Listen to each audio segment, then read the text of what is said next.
Hi friends, K15 ಫ್ಲೇವರ್ಸ್ನ ಇವತ್ತಿನ ವಿಡಿಯೋದಲ್ಲಿ ಎಲ್ರಿಗೂ ಇಷ್ಟವಾಗಿರೋ ಪಾನಿಪೂರಿಗೆ ಬೇಕಾಗಿರೋ ಅಂತ ಪರ್ಫೆಕ್ಟ್ ಗರಿ ಪೂರಿ ಮಾಡೋದನ್ನ ತೋರಿಸ್ಕೊಡ್ತಾ ಇದ್ದೀವಿ. ಈ ವಿಡಿಯೋನ ಕಂಪ್ಲೀಟ್ ಆಗಿ ನೋಡಿ ಎಲ್ಲ ಸ್ಟೆಪ್ಸ್ನು ಕರೆಕ್ಟಾಗಿ ಫಾಲೋ ಮಾಡಿದ್ರೆ ಒಂದು ಪೂರಿ ಕೂಡ ಹಾಳಾಗಲ್ಲ. ಮೊದಲಿಗೆ ಪೂರಿ ಹಿಟ್ಟು ರೆಡಿ ಮಾಡ್ಕೊಳ್ಳೋಣ. 1 ಕಪ್ನಷ್ಟು ಸೂಜಿ ರವೆ ಅಥವಾ ಬಾಂಬೆ ರವೆ ಅಂತ ಹೇಳ್ತೀವಲ್ಲ, ಅದನ್ನು ಒಂದು ಪಾತ್ರೆಗೆ ಹಾಕ್ಕೊಳ್ಳಿ. 1 ಕಪ್ ರವೆ ತಗೊಂಡ್ರೆ 2 ಟೇಬಲ್ ಸ್ಪೂನ್ ಚಿರೋಟಿ ರವೆ, 1 ಟೀ ಸ್ಪೂನ್ ಅಕ್ಕಿ ಹಿಟ್ಟು ಹಾಗೆ ಅರ್ಧ ಟೀ ಸ್ಪೂನ್ ಉಪ್ಪು ಹಾಕಿ ಮಿಕ್ಸ್ ಮಾಡಿ. ನಂತರ ಇದಕ್ಕೆ ಸ್ವಲ್ಪನೇ ನೀರು ಸೇರಿಸ್ತಾ ಕಲಿಸ್ಬೇಕು. ಒಂದೇ ಸಲಕ್ಕೆ ನೀರು ಹಾಕಿ ಕಲಿಸ್ಬೇಡಿ. ಬರೀ 2 ಟೀ ಸ್ಪೂನ್ಸ್ನಷ್ಟು ನೀರು ಸೇರಿಸ್ತಾ ಇದನ್ನ ಚಪಾತಿ ಹಿಟ್ಟಿನಕ್ಕಿಂತ ಸ್ವಲ್ಪ ಗಟ್ಟಿಯಾಗಿ ಕಲಿಸ್ಕೋಬೇಕು.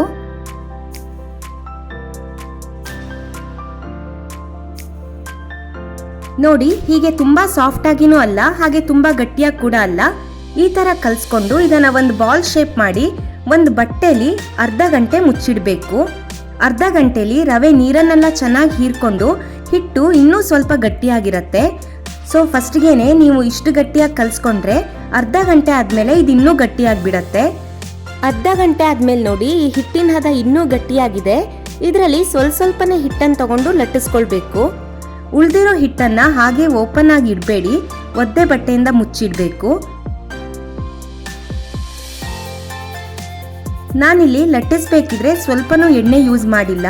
ಹಿಟ್ಟು ಪರ್ಫೆಕ್ಟ್ ಆದ ಹದ ಬಂದ್ರೆ ಸ್ವಲ್ಪನೂ ಅಂಟ್ಕೊಳ್ಳೋದಿಲ್ಲ, ಈಸಿಯಾಗಿ ಲಟ್ಟಿಸ್ಕೊಳ್ಬೋದು. ನಿಮ್ಗೇನಾದ್ರೂ ಲಟ್ಟಿಸ್ಬೇಕಿದ್ರೆ ಸ್ವಲ್ಪ ಹಾರ್ಡ್ ಅನಿಸ್ತಿದ್ರೆ ಶೀಟ್ ಮತ್ತೆ ಲಟ್ಟಣಿಗೆಗೆ ಸ್ವಲ್ಪ ಎಣ್ಣೆ ಸವರ್ಕೊಂಡು ಇದನ್ನ ಲಟ್ಟಿಸ್ಕೊಳ್ಬೋದು. ಹಾಗೆ ಇದರ ಥಿಕ್ನೆಸ್ ಈ ರೀತಿ ತೆಳುವಾಗಿದ್ರೆ ಪೂರಿ ತುಂಬಾ ಗರಿಗರಿಯಾಗಿ ಬರುತ್ತೆ. 2 ರೂಪೀಸ್ ಕಾಯಿನ್ ಇರತ್ತಲ್ಲ, ಅದಕ್ಕಿಂತ ಸ್ವಲ್ಪ ಕಡಿಮೆ ಥಿಕ್ನೆಸ್ ಇರಬೇಕು. ನಂತರ ಇದನ್ನ ಕುಕ್ಕೀಸ್ ಕಟ್ಟರ್ ಇಂದನೋ ಅಥವಾ ಮನೇಲಿರೋ ಅಂತ ಲೋಟ ಚಿಕ್ಕ ಡಬ್ಬದಿಂದ ಕಟ್ ಮಾಡಿಕೊಂಡು ಎಣ್ಣೆಗೆ ಹಾಕೋ ಮೊದಲು ಒದ್ದೆ ಬಟ್ಟೆಯಿಂದ ಮುಚ್ಚಿಡಬೇಕು. ಈ ಹಿಟ್ಟು ಆದಷ್ಟು ಡ್ರೈ ಆಗಬಾರ್ದು. ನೀವು ಒಂದೇ ಸಲಕ್ಕೇನೆ ಹಿಟ್ಟನ್ನ ಲಟ್ಸಿ ಕಟ್ ಮಾಡಿ ರೆಡಿ ಇಟ್ಕೊಳ್ಳೋದಾದ್ರೆ ಒದ್ದೆ ಬಟ್ಟೆಯಲ್ಲಿ ಇಡೋ ಸ್ಟೆಪ್ನ ಸ್ಕಿಪ್ ಮಾಡಬೇಡಿ.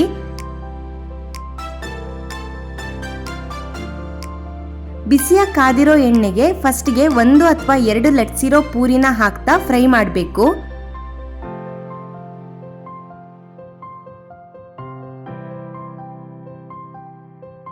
ಫ್ರೈ ಮಾಡ್ತಾ ಹೀಗೆ ಬಬಲ್ ಸ್ಟಾಪ್ ಆದ್ಮೇಲೆ ಇದನ್ನ ಮಗ್ಚಿ ಮತ್ತೊಂದು ಸೈಡ್ ಕೂಡ ಫ್ರೈ ಮಾಡಬೇಕು.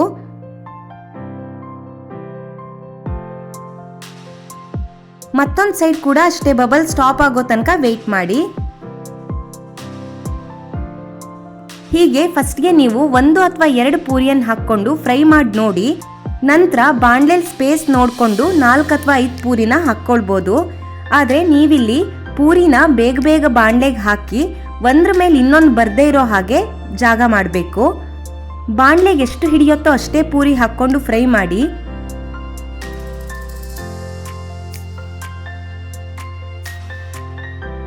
ಈ ರೀತಿ ಗೋಲ್ಡನ್ ಕಲರ್ ಬಂದ್ಮೇಲೆ ಬಾಂಡ್ಲೆಯಿಂದ ತೆಗೆದ್ರೆ ಚೆನ್ನಾಗಿ ಉಬ್ಬಿರೋ ಗರಿಗರಿಯಾಗಿರೋ ಪೂರಿ ರೆಡಿ ಆಗತ್ತೆ. ನೋಡಿ, ಒಂದು ಪೂರಿ ಕೂಡ ಹಾಳಾಗ್ಲಿಲ್ಲ, ಎಲ್ಲ ಕೂಡ ಕ್ರಿಸ್ಪಿಯಾಗಿ ಬಂದಿದೆ.